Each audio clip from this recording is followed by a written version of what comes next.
Доброго времени суток всем, кто смотрит канал «Водопроводные фильтрационные системы». Мы с вами поговорим сегодня о вот такой вот фишечке, которая стоит на обратном осмосе. Называется ограничитель потока или ограничитель течения. Ну, для чего нужен этот ограничитель? Он ставится на дренаж. То есть, как вы знаете, в обратном осмосе после мембраны есть два выхода. Выход чистой воды и выход грязной воды. Вот этот вот ограничитель потока, он ставится на выход грязной воды. То есть, получается, как бы разрывается там трубочка и вставляется в эту трубочку вот такой вот ограничитель потока.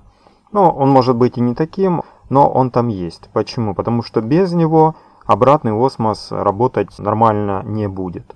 Почему? Потому что вот этот вот ограничитель потока служит двум целям. Ну, первая цель, как следует из названия, он ограничивает поток, то есть не позволяет большому количеству воды сливаться в дренаж. А вторая его цель – это создать дополнительное давление в мембране.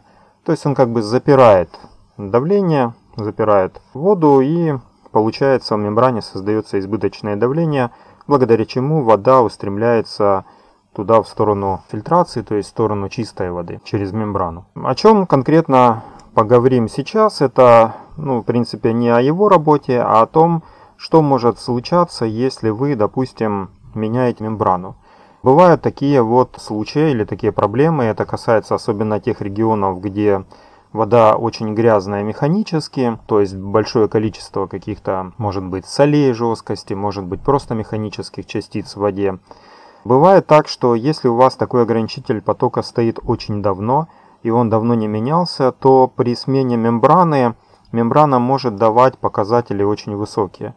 Ну, допустим, так приведу в цифрах. Если у вас, к примеру, входящий показатель воды по ТДС-метру 1000 ppm, а мембрана в среднем дает 80-100 ppm на выходе, и вдруг пришло время ее менять, вы производите замену мембраны, замеряете воду, и она вам показывает 400 ppm, что, естественно, свидетельствует о плохой работе мембраны. Чаще всего, что делают люди, они начинают жаловаться на то, что некачественная мембрана.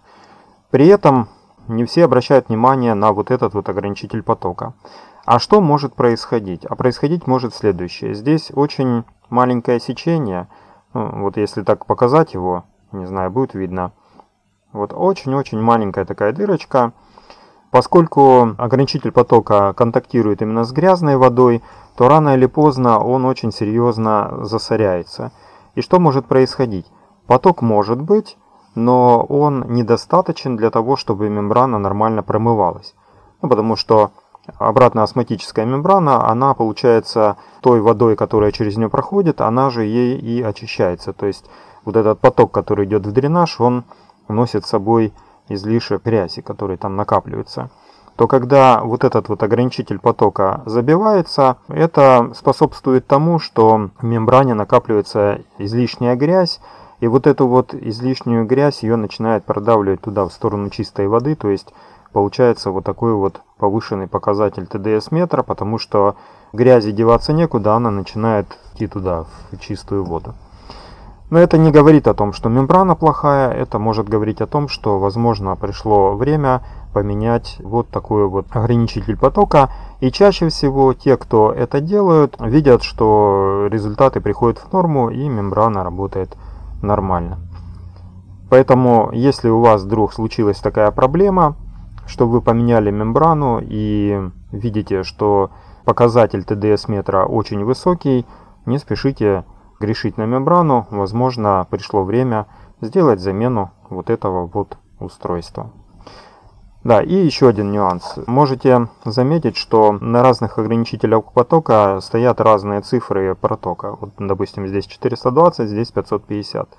Вот эти цифры, они должны соответствовать мембране, потому что мембраны имеют разную производительность. Ну, например, мембрана может быть 35 галлонов, 50, 75, 80, 100 и выше.